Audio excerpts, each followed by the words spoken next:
first question is, when did you first see The Shining? I didn't see it until I was in my 20s. What? Because it came out, it came out in the 80s, or it was made in 80, or it came out in 80. And I was only 9 then, and so I wouldn't have wanted to see it at that age. And then by the time I could have watched it when I was a bit older and a teenager, it had the reputation of just being the most terrifying film ever made, so I didn't really want to see it. I was too scared.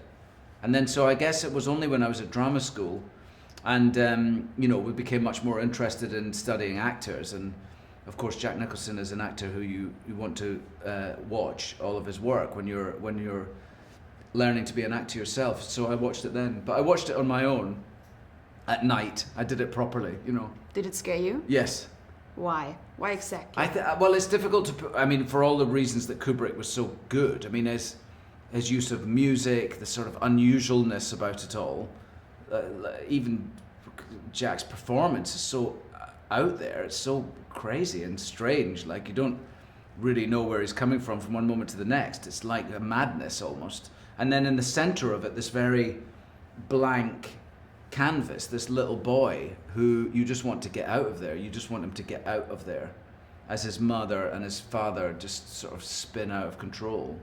I think the biggest, I remember when Lloyd appears behind the bar, that's just being, okay, what? Like, he's not there, or is he there? Or that's, it's just so very clever. So how much could you, of your own view of Danny, put into this movie now? Well, I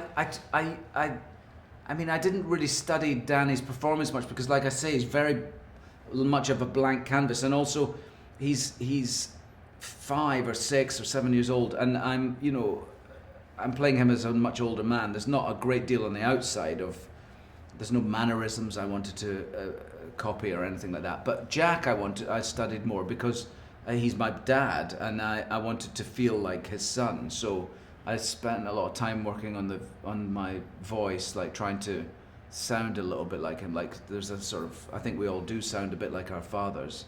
So I tried to do that, and then there's an awful lot written on the inside. There's a lot written by King about Danny, and I tried to focus on that, playing him from the inside, really. Danny is able to read someone's mind. If you could read someone's mind, whose would it be? I don't know that you'd want to. I don't know. It might be a bit. It's probably good that we can't. Most of us. It's probably a good thing. Yeah. So what scares you most in our days now?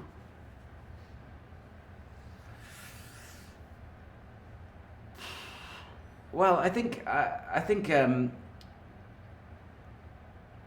it's politics. The way that the world is sort of dividing into this reactionary,